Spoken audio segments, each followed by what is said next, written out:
Baldmoney and Sneezewort said very little during the first few hours of their journey. They'd started out from the old oak in glorious sunshine and with a wonderful send-off. But now their friends were far behind, and the sun had given way to clouds and steady rain.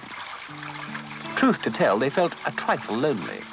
But the rain was warm and not unpleasant, and it brought out the glorious scents and smells of the waterside vegetation. Familiar bends in the stream came into view. The osier thicket veiled in new green. The clumps of wild iris all breaking into bud. And here and there the big flat lily pads just breaking the surface of the water and splashed with raindrops like so many pearls. They passed by the old red-roofed cattle shed which stood in the corner of Lucking's meadow and saw the sable-backed swallows gathered along the roof. Then under Pingle Bridge, which carried the track to Lucking's farm, where they glimpsed the rose-red chimneys and the black and white half-timbering peeping through the apple orchard. By now, the gnomes were tired after all the unaccustomed paddling, but they decided to keep going until they were close to Moss Mill. For it was there that they'd agreed to meet Watervole, who would help them through the strong current. "Once we get there, we'll rest up," said Baldmoney. "We must wait till dusk in case the miller's boys spot us." A while later, and further upstream, the rain stopped, and soon the sun burst forth once more.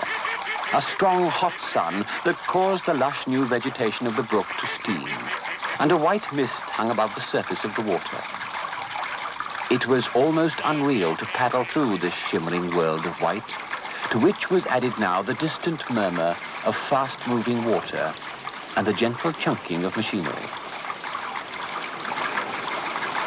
"It must be the mill," said Baldmoney with excitement. "Just listen to that water."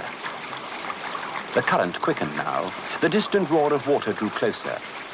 It was exciting, for they'd never ventured this far up the stream before. Then, as they came round a sharp bend in the stream, the noise suddenly grew. They looked up, and there before them was a seething, boiling cauldron of water that roared at them as if in anger.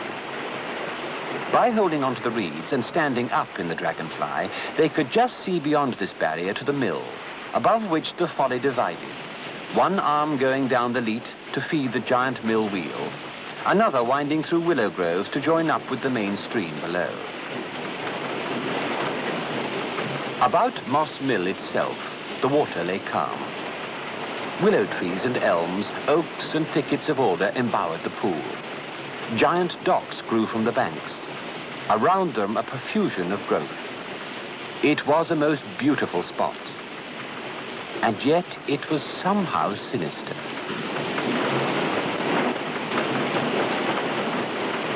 Baldmoney and Sneezewort stood for a moment gazing at the scene before them. "Now I know what Watervole meant when he said we'd need help getting past the mill," remarked Baldmoney. "And this is only the first of our dangers," answered Sneezewort.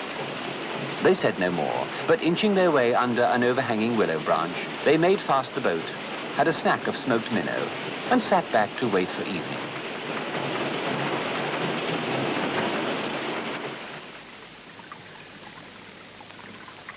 Further downstream by the old oak, another small creature was in serious mood.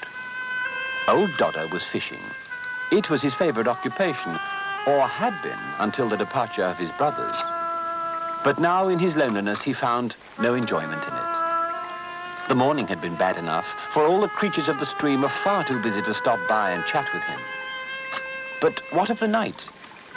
Poor Dodder was dreading the long hours of darkness he would have to spend all alone. And then Dodder was quite taken aback by the object that had fallen at his feet. It was a large bone, which seemed to have arrived out of nowhere. "Well, how's that, Dodder?"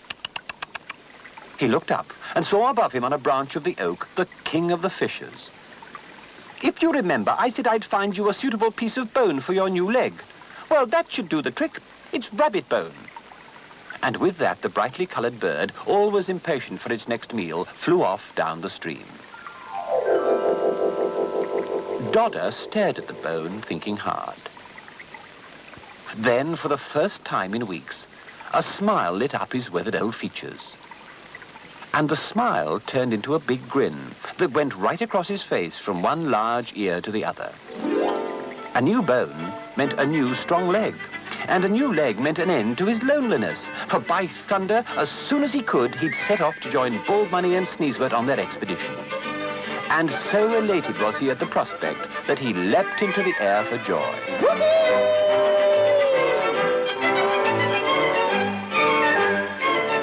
A number of small creatures thereabouts stopped work and looked on in amazement, for they'd never seen old Dodder in such a mood. And as they watched, he rushed up the beach and into the old oak, from which came forth such sounds of frenzied preparation.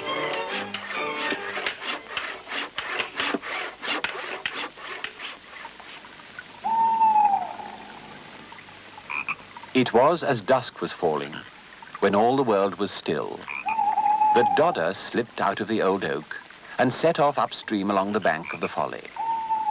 It was most unusual for any of the gnomes to be out at this time, for darkness spelt danger. But this was a special mission, and Dodder preferred to face any danger rather than spend a night alone in the old oak. And as Dodder set off on his journey, further upstream, Baldmoney and Sneezewort were making passage through the hazardous waters of the mill.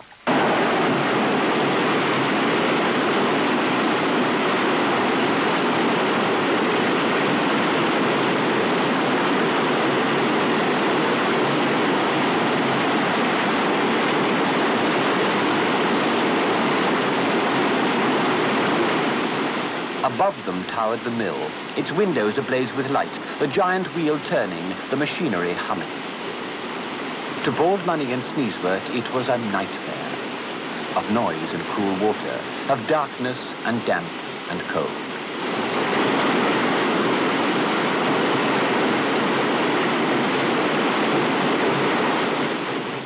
Suddenly, they were through it. The maelstrom was behind them, and they floated gently on calmer waters. "Well, that's the worst over," called Watervole from ahead. "Now we'll take you up to join the main river above the mill. You can rest there for the night." Half an hour later, and the two tired gnomes were resting at their paddles. The mill was below them now, and the Watervoles had taken their leave to ride the current downstream and make for home. "We'd never have made it without them," said Baldmoney gratefully. "Let's paddle across the stream and tie up for the night."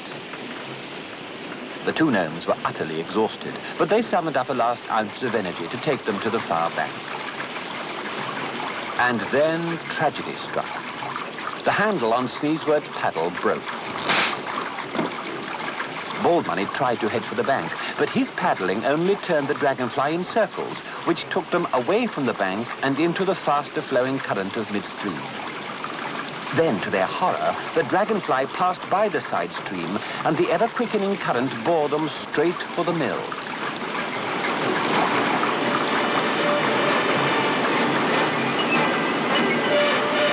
"Jump for it!"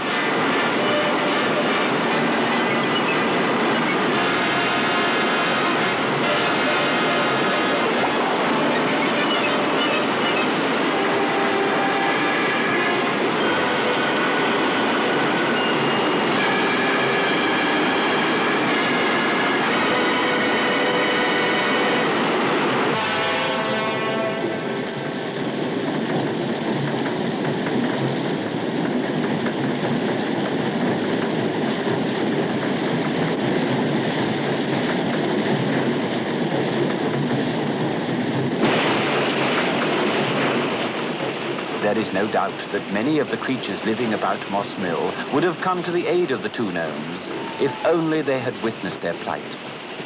But at that dark hour, the tragedy went unseen. The wheel moved on relentlessly, and the wood dogs sang their mournful song to the night.